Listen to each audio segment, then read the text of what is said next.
Valeu, galerinha. Não. Então, olha só. Depois de revisar com vocês o que era campo elétrico e potencial elétrico, chegou a hora de dar realmente a aula 22 da Física 8C. Nem de longe é lecionar, é dar aulinha, arcaico. Condutor esférico carregado em equilíbrio eletrostático. Vamos pegar uma esfera, peguei uma esfera com a casca infinitamente fina, é a única parte absurda da aula, depois eu vou te falar a esfera com a casca que não é infinitamente fina. Metálica, uma esfera perfeita, o raio dessa esfera é R. E ela está carregada. O ideal era a gente colocar, sei lá, pelo menos 1 milhão de cargas elétricas em excesso espalhadas pela superfície. Que na verdade não estariam em repouso, estariam sassaricando pela superfície. Mas de forma tão errática, aleatória, que daria praticamente o mesmo efeito de elas estarem paradas. Por isso, equilíbrio eletrostático. Na verdade, o repouso das cargas não existe. Mas elas se comportam, no final das contas, equivalentemente a se estivessem em repouso. 1 milhão de cargas elétricas em excesso é uma coisa ridícula. Pega lá 1 milhão de elétrons e joga lá no Q igual a N vezes carga elementar. Como a carga elementar é 1.6 vezes 10 a menos 19 coulomb, a carga de 1 milhão de elétrons em excesso é nada. Então quando eu atrito o giz contra o quadro, muito mais de 1 milhão de elétrons foram transferidos, né, de um corpo para o outro, para que o giz ficasse aderido, né, eles por atrito no quadro, certo? Mas, só para a gente ter uma noção do que está acontecendo, eu posso devanear fingindo que houvessem só 4 prótons em excesso. Essas cargas em excesso ficam bem na casquinha externa, lembra? Então eu peguei 4 prótons em excesso para analisar o que está acontecendo. Eu quero analisar o que está acontecendo nos pontos internos dessa esfera. Bem no centro dessa esfera. Campo elétrico é uma grandeza vetorial e eu sei que para cargas positivas o campo elétrico é divergente, né? Esse próton deve gerar um campo elétrico que aponta para a direita. Esse próton gera um campo elétrico de mesmo módulo que aponta para a esquerda. Por que eu sei que é o mesmo módulo? Porque campo elétrico depende de K vezes Q sobre D ao quadrado. Se a carga que gera o campo elétrico é o mesmo, o próton, e se a distância até o centro é o mesmo, o raio, então eu sei que esses campos elétricos têm o mesmo valor. Mesma direção, sentidos opostos. Esse próton gera um campo elétrico para baixo. Esse próton gera um campo elétrico para cima. E se eu somar o campo elétrico desses 4 prótons em excesso, se eu somar o campo elétrico desses 4 prótons em excesso, né, que estão em excesso na carga, o campo elétrico resultante dá 0. Então, se eu fosse fazer o gráfico do campo elétrico versus distância até o centro, quando eu estou no centro, quanto que deu o campo elétrico? 0.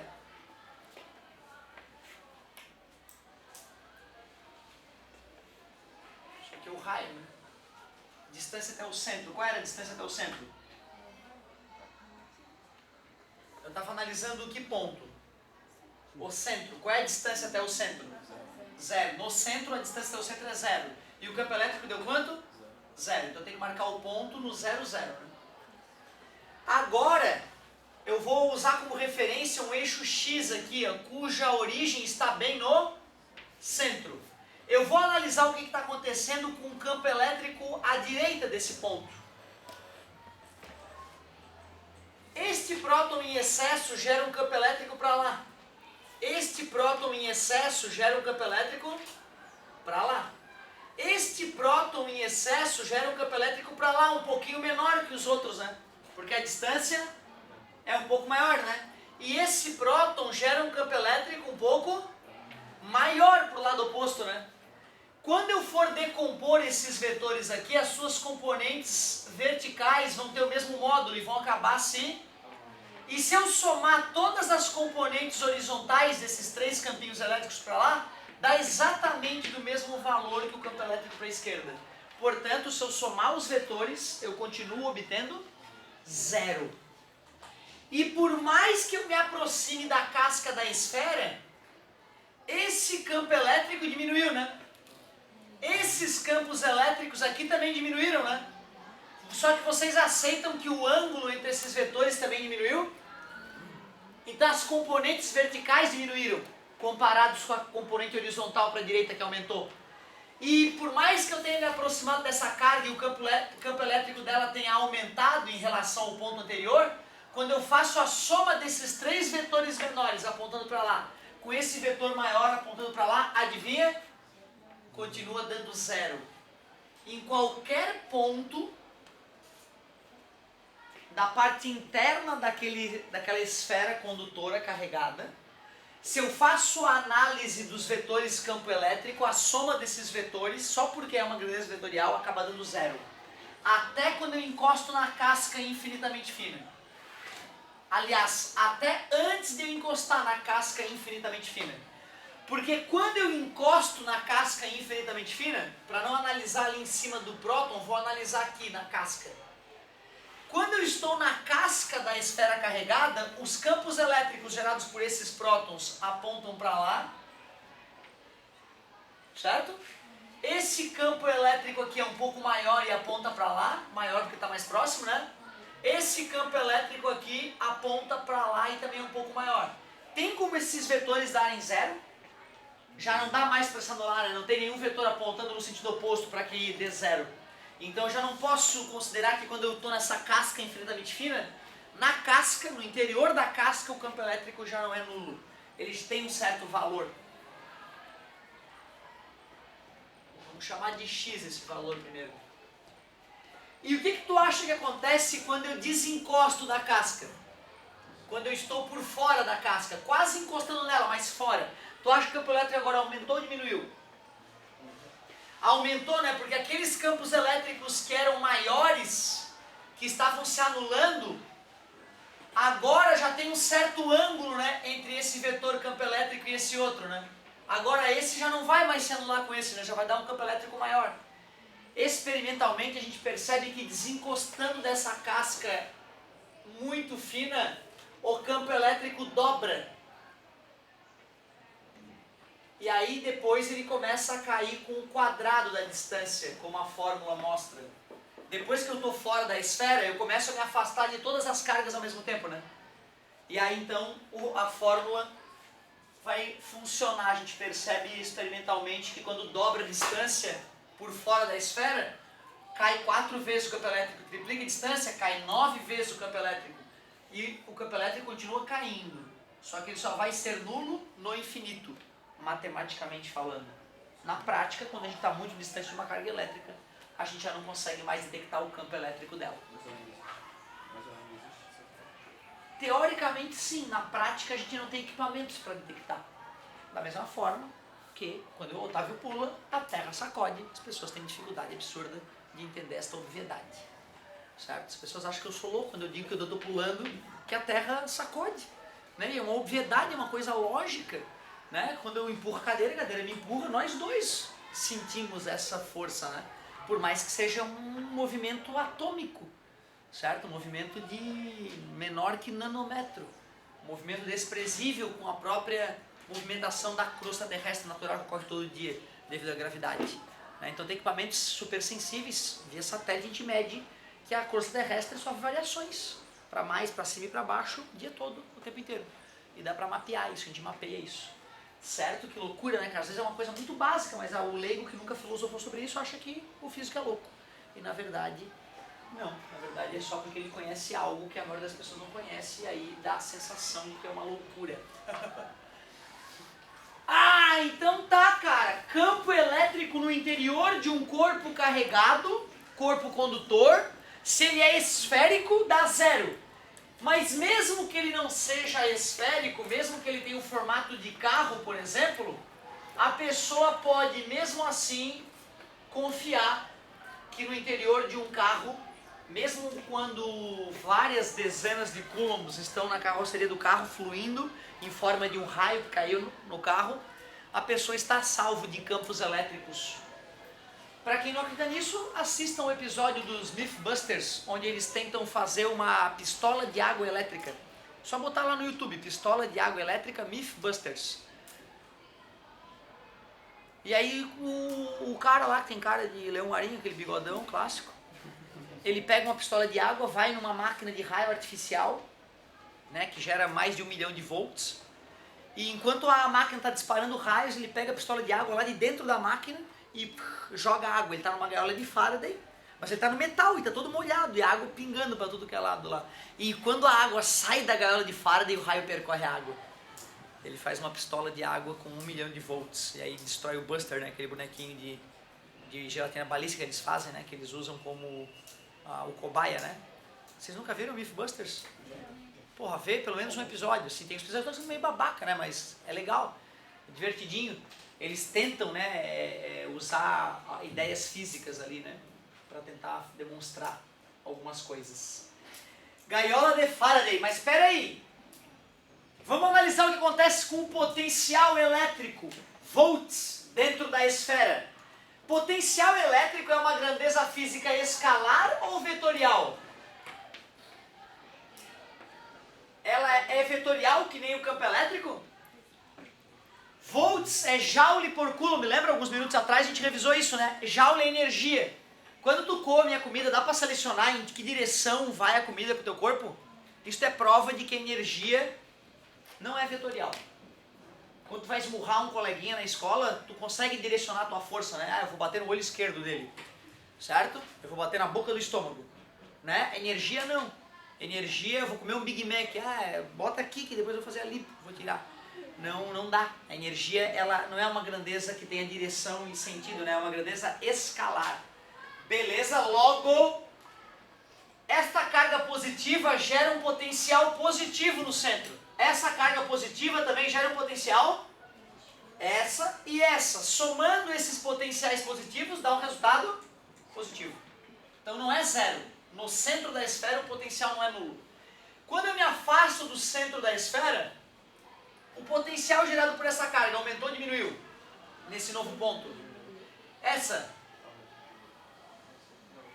diminuiu, né? Porque ali no centro era o momento onde eu podia estar na mesma distância de todas das cargas. Quando eu me aproximei dessa, obrigatoriamente, né, essa hipotenusa do triângulo retângulo é maior que o cateto, né? Então a distância aumentou, né? Vamos supor que eu me movi na horizontal, certo? Eu me aproximei dessa carga, mas me afastei das outras três, né? E por incrível que pareça, se nós fôssemos fazer as contas, nós veríamos que a uma certa distância do centro o potencial continua o mesmo. O aumento da carga que eu me aproximei, do potencial gerado pela carga da qual eu me aproximei, compensou a redução do potencial gerado pelas cargas das quais eu me afastei. E isso continua acontecendo até eu encostar na casca. O potencial no interior de um condutor carregado em equilíbrio eletrostático, ou seja, estou considerando que as cargas estão virtualmente paradas lá, é constante o potencial, não é mais zero. Por que antes estava dando zero e agora não é mais zero?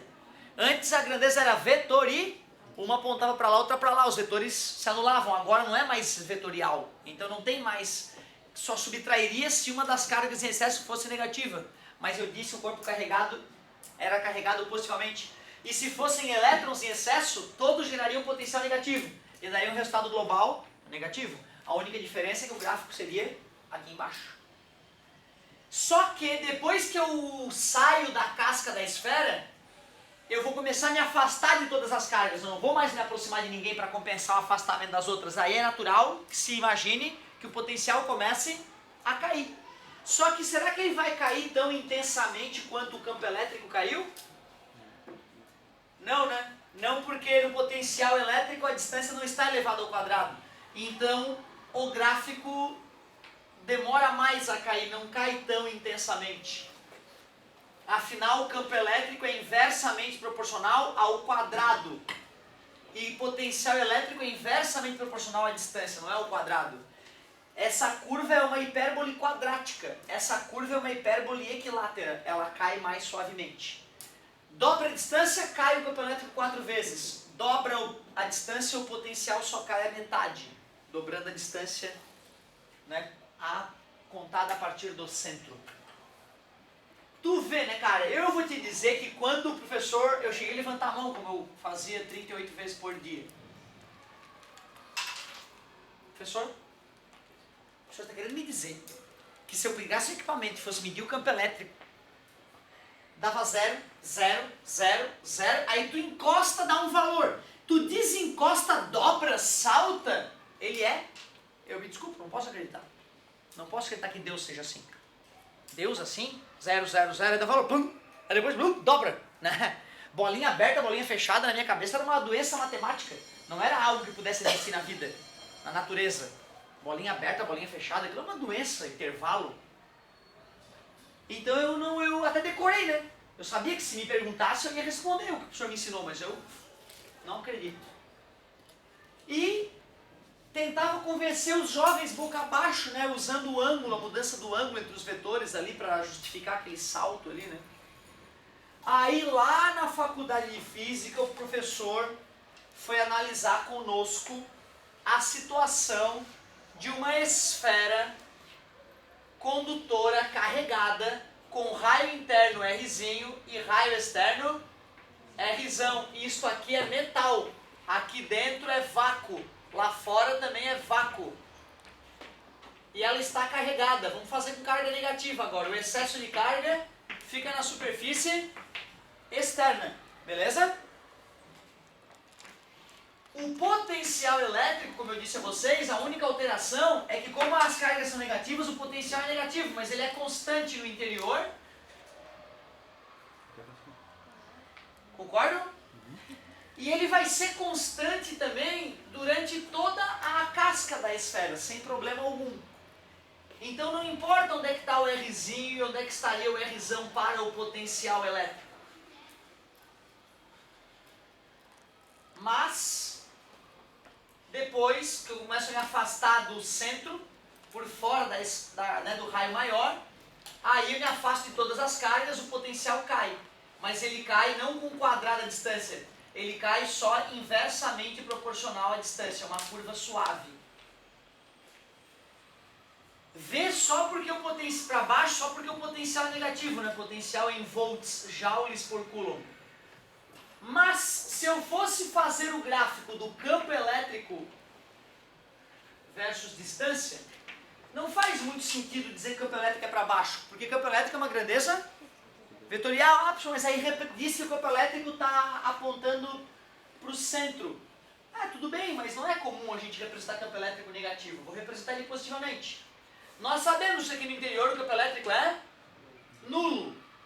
Porém, meus amigos, do raio menor, do raio interno, onde eu encosto na superfície interna da esfera, até o raio maior, na superfície externa da esfera, que nós sabemos que vai ter que ter campo elétrico, que não vai poder ser nulo, não existe uma bolinha aberta, uma bolinha fechada, ou um salto mágico. Existe uma reta bonitinha, crescente, conectando. Ou seja, se eu for analisando dentro da estrutura metálica dessa esfera carregada, quanto mais próximo da superfície externa, maior o campo elétrico. Ele cresce linearmente, organizadamente, bonito. E depois ele cai com o quadrado da distância, cai severamente com o quadrado da distância. Aí eu não sei porquê, em vez de explicar isso de repente, que é mais palpável, os caras fazem essa espessura da esfera tender a zero. E aí esse gráfico óbvio fica essa doença mental que não existe. Então de fato aquilo não existe. Deus não é assim doente. A natureza até dá saltos, mas não desse jeito, nessa situação. Então tu vê, cara, passei anos não acreditando nisso, depois anos tentando convencer os jovens disso, e isto não existe.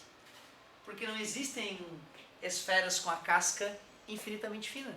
Quando tu usa essa ideia idiota, surge um resultado bizarro. Na verdade, vai ter uma diferença entre o raio interno e o raio externo, e esses pontos vão estar ligados por uma reta crescente, né? Só um vestibular muito mais apimentado cobraria essa situação realista, né? Geralmente o vestibular que é mais tosco, né? Que é mais simplificado. Nesse caso é uma simplificação de complica, se for pensar, né, cara? Faz tão simples que fica uma coisa absurda, fisicamente difícil de engolir. Legal. Essa era a parte principal da aula. Se no interior de um corpo carregado, em equilíbrio eletrostático, o campo elétrico é nulo, então não tem por que ter força elétrica. E se não tem diferença de potencial, não tem por que cargas elétricas fluírem do maior para o menor potencial. Cargas positivas, porque as negativas vão fluir no sentido oposto. Portanto, se tu estiver lá dentro, mesmo que tu esteja pelado e molhado, tu tá sã e salvo, pode lamber a casca interna do carro. Mas o carro não é esférico. Cara, só se fosse uma região muito pontiaguda para te causar perigo. Porque numa região pontiaguda, há um que a gente chama de poder das pontas. Olhem o que é o poder das pontas. Imaginem vocês que tem um corpo metálico condutor com excesso de carga elétrica. E esse corpo tem uma parte pontiaguda. É metal isso aqui. E ele está carregado com elétrons. Nós sabemos que esses elétrons vão ficar afastados praticamente com a mesma distância um do outro, na superfície. Todo esse corpo está carregado.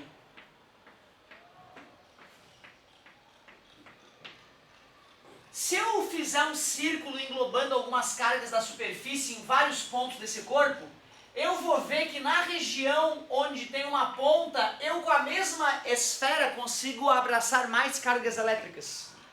Ou seja, ali na ponta tem mais superfície em menos volume.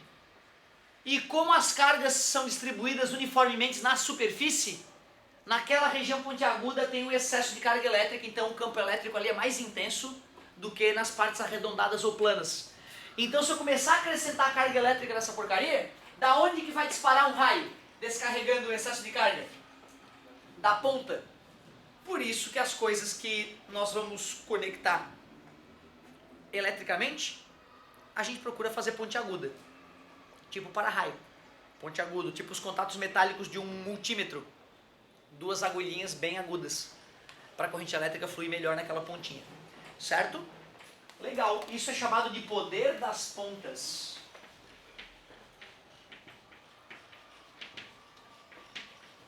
Poder das pontas. E essa é a primeira aula. A primeira aula falava sobre isso. Falava sobre condutores em equilíbrio eletrostático. E falava sobre o poder das pontas. Tu vê, né, cara? Ele comenta ali da blindagem eletrostática, da gaiola de Faraday. E também fala do para-raios, né? O para-raios, na verdade, ele não deveria se chamar para-raios, porque no lugar onde tem para-raios cai mais raio do que no lugar onde não tem. Então o para-raios deveria se chamar atraidor de raios, ou dispara-raio. A vantagem de ter um para-raios na tua casa é que se o raio cair ali, vai ser um raio controlado. A descarga vai ser distribuída na terra pelo fio que conecta o para-raio à terra. E aí essa carga distribuída no planeta Terra, que é gigante, não vai causar problema. Desde que, né, ela não flua pelo teu corpo ou muito próximo do teu corpo, não vai ter perigo. Então o para-raio não tem o nome apropriado. Na maioria dos casos, os raios eles são disparados da nuvem para o chão. Cargas elétricas fluem da nuvem para o chão. Cargas elétricas negativas. Se tu filma um raio, na verdade, tu vê que o raio ele começa a se deslocar ao mesmo tempo de baixo para cima e de cima para baixo. E ele se encontra não no meio do caminho, mais próximo do chão, quando é um raio negativo, um raio que a nuvem está carregada negativamente. Mas 3% dos raios são raios que a gente diz positivo, que na verdade o elétron vem do chão e vai para a nuvem. Então esse raio, o faiscamento dele é muito maior de baixo para cima e não de cima para baixo. Esse tipo de raio para-raio não salva. Então, se na tua casa tiver para-raio, mas se tu tiver o azar de cair um raio daqueles raros de 3% dos casos, mesmo que tenha um para-raio, o raio pode ser disparado pelo telhado da casa e não pelo para-raio. E aí, nesse caso, a casa geralmente incendeia devido à corrente elétrica. Então, tu vê, né, cara, loucura saber que nem todo raio, nem todo para-raio protege de qualquer situação. Tem situações mais bizarras. E tem raios que foram descobertos há relativamente pouco tempo, né, que explicam alguns fenômenos que até então a gente não conhecia, inclusive luzes bizarras no céu, né, que geralmente a gente atribui a naves alienígenas, como os raios globulares. Um raio que fica com um formatozinho redondo e fica flutuando até se esvair. Então o gás fica em estado de plasma, mais ou menos como a nossa lâmpada, devido à energia elétrica que atua naquela região, e aquela energia fica acumulada e flutuando durante algum tempo até que aquele raio globular se dissipe. Né? Tu vê isso, tu acha que é a nave alienígena, obviamente. Bom, A primeira aulinha foi, anota a tua tarefa. Seria legal tu arriscar 4 e 5, são as páginas que eu recomendaria, tarefa mínima. E agora, cara, as duas próximas aulas falam de capacitores. As duas próximas aulas falam de capacitores. Eu vou ter que usar toda a revisão de novo para poder criar algumas equações dos capacitores. E digo mais, vou ter que te mostrar 2 conceitos novos para a gente poder deduzir algumas equações que a apostila não deduziu. A apostila vomitou algumas equações que eu vou querer mostrar para vocês a origem. Claro.